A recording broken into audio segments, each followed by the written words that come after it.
我只讲那叫你招那个打。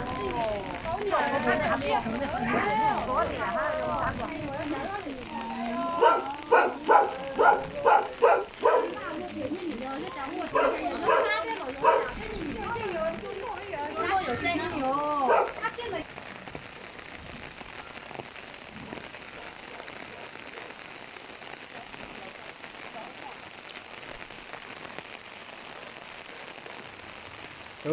chế đập tà này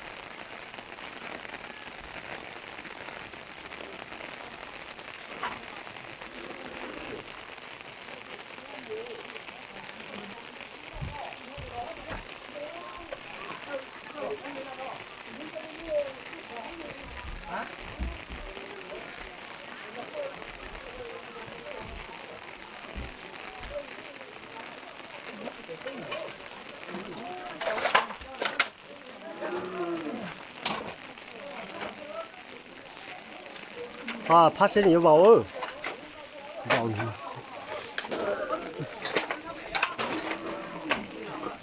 chúng chỉ đã tắt ta dê đã tắt ta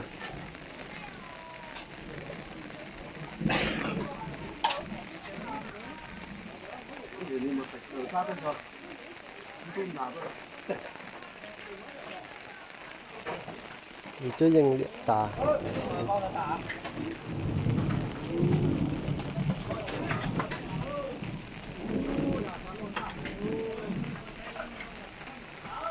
chứ thọ thọ thì lo lên đây chút tổ rồi.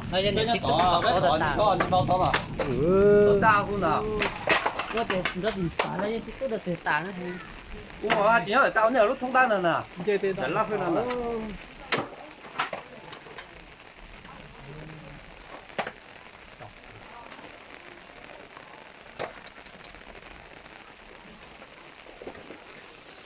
Tao vẫn trộn đấy. Mà xin chả ní.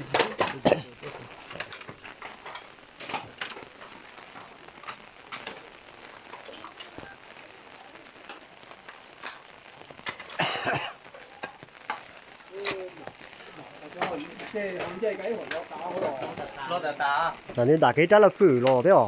Ô trả là phử. Cha là nên là phử liệt ta.